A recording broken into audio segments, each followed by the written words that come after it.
I am so excited to be back with you guys, the March statistics. And everybody says, Lee, where are we at? Well, you learned December, January, and February, the sky didn't fall in, which is good news. And guess what? Even better news, we have maintained the median sales price of $425,000. And why is that important? Because the first month, it could have been considered a trend. The second month, it's more trendy. Third month, it is a trend. And we're in really good place that we have stabilized. Prices have not gone to where people thought they were going to go. There's a lot of negative people that said that we were going to see the same thing that we saw in 2007 or 8. It's not appearing that way. The timing's good because we're going into the spring market. Spring market starts the end of February, beginning of March, goes till about the end of October. So we're in really good shape. I'm going to go over some statistics with you. I'm going to, first of all, before I do that, I'm going to give you an idea where you can go to get this. You know, we have such interesting statistics. We're looking at statistics right now for rentals so that you have an idea of what the median rent price is right now in the marketplace. We're looking at luxury. We got a whole bunch of cool things in the way of statistics that are going to come out very soon. They're going to help you. But where you go to is our website, LVR website, and you go and enter in your code. And when you get to it, at the very top, it's going to say stats. And when you see stats, you're going to have an opportunity to watch this video again if you want to, but you're also going to have the opportunity to look at numbers. And like this, you're going to be able to look at a set of numbers that are going to lay everything out. Now, what our association does in comparison with other associations, we don't hide what's going on in the marketplace. We put it out there so everybody understands what's going on. One of the benefits of doing that in good markets and bad markets is it is what it is. And right now, our what it is really good information. As an example, when this statistic was taken, we had 7,039 properties that were in the multiple listing service in some form of contingency, sold, whatever. But the actual number of properties to sell is really about 4,196. And I want you to kind of think about that. Go back to March of last year. We were in that rapid increase in pricing. People were paying more money for houses and everything was just kind of crazy. Right now, we're in a stable market, so that benefits both the buyer and seller. And in this particular case, it benefits the seller a bit more. A lot of people are saying, well, I thought it was a balanced market. Well, with this number of listings, we're more into a seller's market. I just did a class for orientation for MLS, and I did an absorption rate, and for 3 months, it was 2.7 months, which means that we're still in a seller's market. So we're 4,196 listings, which is up 109.3%. So if you like math, that's insane that we're up that much. That's why prices are stable versus being higher.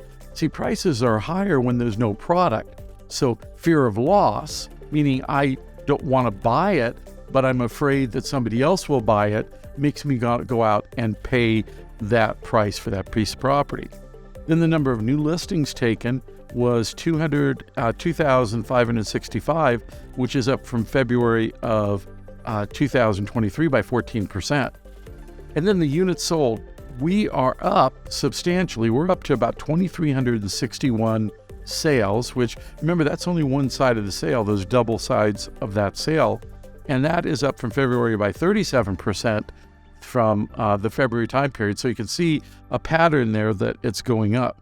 Now, the median price, I started this off by telling you that we have a trend. The trend is prices are not decreasing, prices are maintaining. So the sky's not falling, the prices are maintaining themselves, which is so powerful when we look at stuff like this. Because we have to say to the consumer, don't be afraid. You're going to maybe pay a higher interest rate, but right now you can probably get the seller to buy down or pay some of the closing costs, but you've got to be prepared to have that conversation. So the more knowledge you have, the more important it is. So talking about knowledge for just a second, one of the coolest parts of our statistical data is a company called Applied Analytics. And when you go to that page through the website and you go to that page, you're going to see something called Applied Analytics. And you want to press on that because Applied Analytics takes these same figures and they put them into a really cool color-coded presentation suitable for any presentation you're asked to do for civic groups or any other organization. We make it so the only thing you have to do is pull that PowerPoint down and you're good to go. Recently, they came in and gave us a state of the economy, and it was a very interesting presentation. And guess what? That's on our website too. So you as a member have access to information that you can actually put a beautiful package together to explain to your client what's going on with the current market, what the increase in amount of people moving in Las Vegas is, especially if you have people buying investment properties, that we are on a huge growth pattern. 5 out of 8 people coming into Las Vegas are coming from California right now. So we're on that steady growth. I know there's some concern about water. He addresses that in that presentation. You might want to go ahead and look at it. It's really well done. Then it drops down and it says the number of days on the market.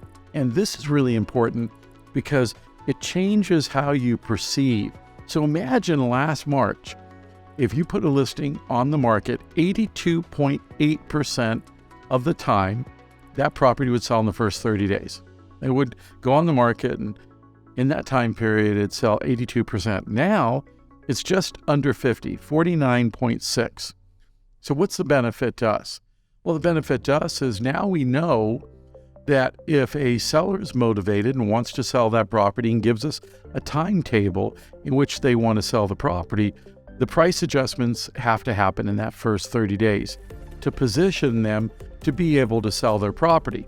If we're not aware of the statistical data, then we're doing a disservice for them. That's why we at the association bring you in all these numbers, because they're really powerful. So imagine the first 30 days is 49.6. The additional 31 to 60 days is 16.1. And then 61 to 90 days is 10. So that's 50, 66, 76, 77% of all the properties sell in the first 90 days. Now, a lot of you have not experienced this.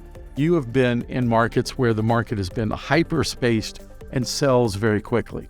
But this is a standard real estate market. This is a market that you normally see all around the country, where it normally takes 90 days to sell a piece of property. The difference is motivation of the seller, motivation of the buyer, when they want to buy or when they want to sell. And it's really interesting for us to have this knowledge and be able to communicate it to them. Now, when you go to this website, you're going to find some other things that I think are really cool. And why I think they're cool is because the statistics that we do as an association are not static. They are in a position where you can go back and you can see some charts. So one of our charts is the number of listings taken, and it goes all the way back to February of 2013. So it's really, really good in that you've got this range of time period, and what you see real highs and real lows. In this particular one, it's the number of new listings. And what we know is that every October, it's like after our Nevada day, hardly any listings get taken, but there's still the same number of buyers out there.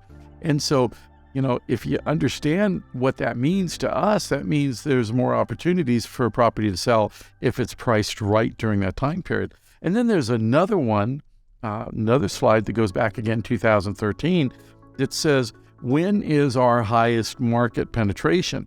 And it starts in February, but always gets around June that we have the high peak. So June market, from February to June and after until about September, beginning of October, we're on this acceleration of activity and properties being sold in the marketplace.